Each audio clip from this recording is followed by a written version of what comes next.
Oui, salut les amoureux du ballon. J'espère que vous allez bien et aujourd'hui on fait le point sur le dernier info sportif et abonne-toi pour ne plus rater de nos prochaines vidéos. On commence Italie avec Don, c'est désormais officiel.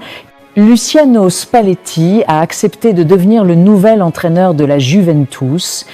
L'ancien sélectionneur de l'Italie fait son retour sur un banc de Serie A avec un contrat courant jusqu'en juin, incluant une option pour plusieurs saisons supplémentaires. Ce choix marque un tournant stratégique pour la Juve, qui souhaite miser sur l'expérience et la discipline de Spalletti pour relancer le club au sommet du football italien et européen.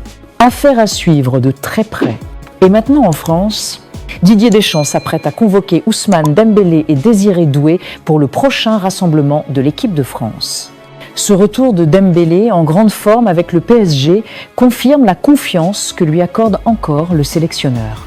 Quant à Doué, le jeune talent rennais pourrait vivre sa première avec les Bleus. Ce rassemblement s'annonce particulièrement scruté après les polémiques de septembre et octobre autour de certains choix et performances. Deschamps veut relancer une dynamique positive avant les prochaines échéances. Source, l'équipe.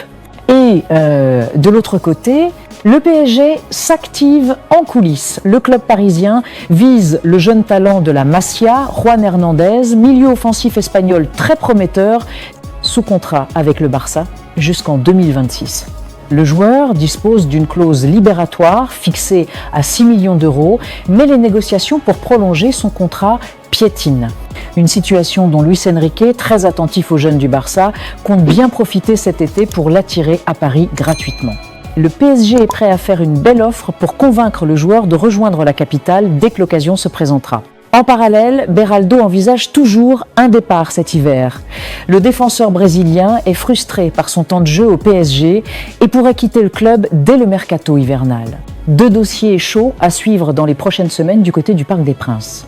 Que pensez-vous de cela? Dites-nous dans le commentaire. Et du côté l'OL, l'Olympique lyonnais passe à l'action pour Endrick. Selon plusieurs sources, l'OL a transmis une offre officielle pour obtenir le prêt de la jeune pépite brésilienne du Real Madrid dès le mois de janvier.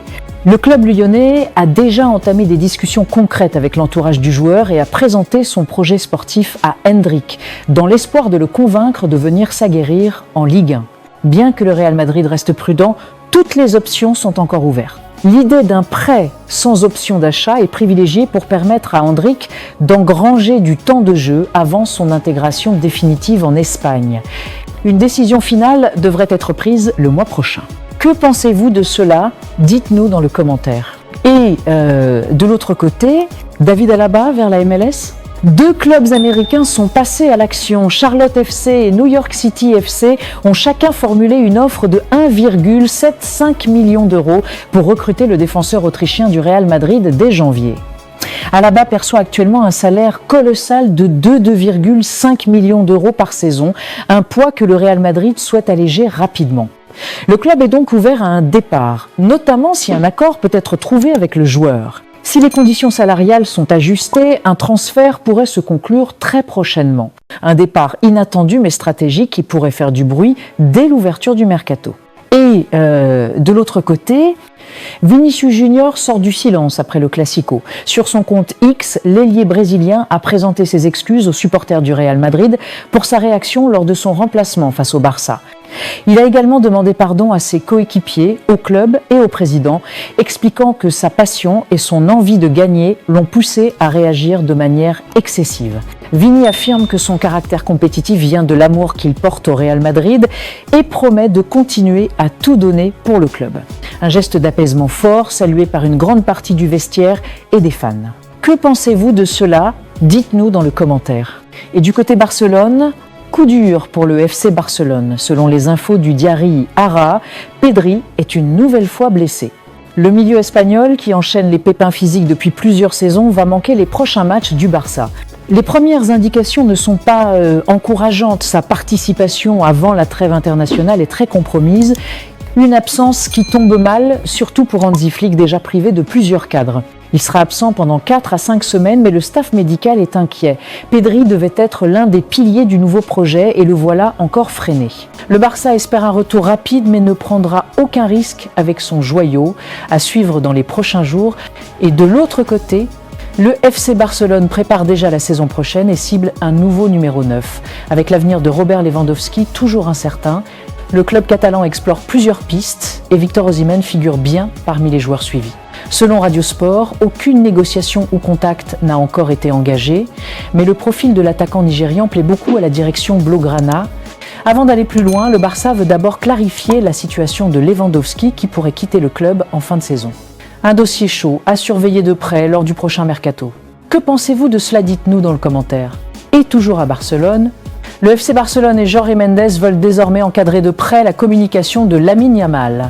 Ces dernières déclarations auraient, selon le club, motivé certains joueurs du Real Madrid avant le Classico, à tel point que plusieurs d'entre eux auraient demandé à jouer dans son couloir pour le tacler.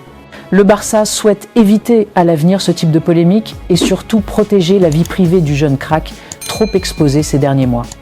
Un plan de gestion médiatique est donc en préparation. Source Sport. Que pensez-vous encore de cela? Dites-nous dans le commentaire. Et encore du côté madrilène, ambiance tendue au Real Madrid autour de Xabi Alonso selon The Athletic. Certains joueurs trouvent le coach distant et peu abordable, un contraste frappant avec Carlo Ancelotti, très apprécié du vestiaire. Plusieurs cadres se disent frustrés par le manque de liberté sur le terrain, critiquant une approche jugée trop rigide de Xabi. Un proche d'un joueur affirme que l'équipe est passée d'un entraîneur presque absent aux séances à un technicien omniprésent, presque comme un joueur parmi eux. Certains ont gagné sans ces méthodes, alors quand on leur a imposé ça, ils se sont plaints. Le climat se tend déjà à surveiller de près, et encore en Italie. Coup dur pour Naples et Kevin De Bruyne. Le club italien a publié ce matin un communiqué officiel confirmant une grave blessure pour le milieu belge. Lors de son pénalty face à l'Inter, De Bruyne s'est déchiré le biceps fémoral droit. Une blessure sérieuse qui nécessite une intervention chirurgicale. L'opération, réalisée ce lundi à Anvers, s'est parfaitement bien déroulée selon le staff médical, avec le docteur Raphaël Canonico à ses côtés. Le joueur entamera sa rééducation en Belgique dans les prochains jours. Mais l'absence sera longue, environ 3 mois d'indisponibilité. Un énorme coup dur pour Naples, déjà sous pression dans la course au haut du classement, et pour De Bruyne, qui venait à peine de revenir à son meilleur niveau. Naples pourra-t-il y tenir sans son maestro belge? Dites-nous dans le commentaire. Et du côté Manchester United? Manchester United suit de très près Ayoub Boadi, jeune talent en pleine ascension. Le club anglais voit en lui un renfort d'avenir et serait prêt à dégainer une offre autour de 45 millions d'euros pour s'attacher ses services. Les discussions avancent en coulisses et un accord pourrait être rapidement bouclé si toutes les conditions sont réunies. Un dossier à surveiller de très près dans les prochaines semaines. Source Paddy Keogaf. Et c'est tout pour aujourd'hui. N'oubliez pas de vous abonner et d'activer la cloche de notification pour ne rien rater de nos prochaines vidéos. Bye bye bye.